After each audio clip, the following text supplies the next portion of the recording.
ಸೇನಾ ದಿನದ ಪ್ರಯುಕ್ತ ರಾಷ್ಟ್ರಪತಿ ದ್ರೌಪದಿ ಮುರ್ಮು, ಪ್ರಧಾನಿ ನರೇಂದ್ರ ಮೋದಿ ಹಾಗೂ ಗೃಹ ಸಚಿವ ಅಮಿತ್ ಶಾ ಶುಭಾಶಯ ಕೋರಿದ್ದಾರೆ.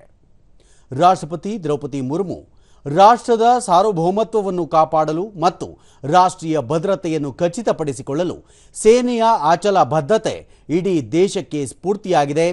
ಮಾತೃಭೂಮಿಯ ಸೇವೆಯಲ್ಲಿ ಅವರು ಮಾಡಿದ ಅಸಂಖ್ಯಾತ ತ್ಯಾಗಗಳನ್ನು ರಾಷ್ಟ್ರ ಕೃತಜ್ಞತೆಯಿಂದ ನೆನಪಿಸಿಕೊಳ್ಳುತ್ತದೆ. ಅಲ್ಲದೆ ಬಿಕ್ಕಟ್ಟುಗಳು ಮತ್ತು ವಿಪತ್ತುಗಳ ಸಮಯದಲ್ಲಿ ಸೇನೆಯ ಮಾನವೀಯ ಕಾರ್ಯ ಶ್ಲಾಘನೀಯ ಎಂದಿದ್ದಾರೆ.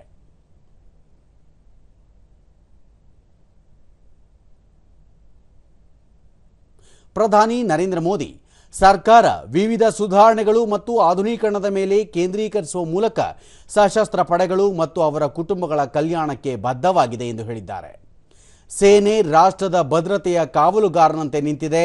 ಭಾರತೀಯ ಸೇನೆ ದೃಢ ನಿಶ್ಚಯ, ವೃತ್ತಿಪರತೆ ಮತ್ತು ಸಮರ್ಪಣೆ ಹಾಗೂ ನೈಸರ್ಗಿಕ ವಿಕೋಪಗಳ ಸಮಯದಲ್ಲಿ ಮಾನವೀಯ ನೆರವು ನೀಡುವಲ್ಲಿ ಅವರ ಪಾತ್ರವನ್ನು ಸಾಕಾರಗೊಳಿಸುತ್ತದೆ.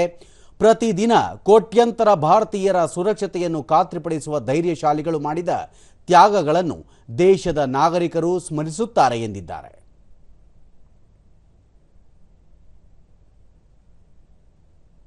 ಕೇಂದ್ರ ಗೃಹ ಸಚಿವ ಅಮಿತ್ ಶಾ ಸೇನಾ ಸಿಬ್ಬಂದಿ ಮತ್ತು ಅವರ ಕುಟುಂಬ ಸದಸ್ಯರಿಗೆ ಶುಭ ಹಾರೈಸಿದ್ದಾರೆ.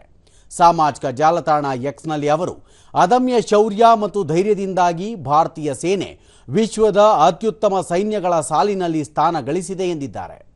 ಪ್ರತಿಕೂಲ ಸಂದರ್ಭಗಳಲ್ಲಿಯೂ ಭಾರತೀಯ ಸೈನಿಕರು ಸಮರ್ಪಣೆ ಮತ್ತು ತ್ಯಾಗದಿಂದ ದೇಶದ ಭದ್ರತೆ ಮತ್ತು ಗೌರವವನ್ನು ಅತ್ಯುನ್ನತವಾಗಿ ಕಾಯ್ದುಕೊಂಡಿದ್ದಾರೆ ಎಂದು ಅವರು ತಿಳಿಸಿದ್ದಾರೆ.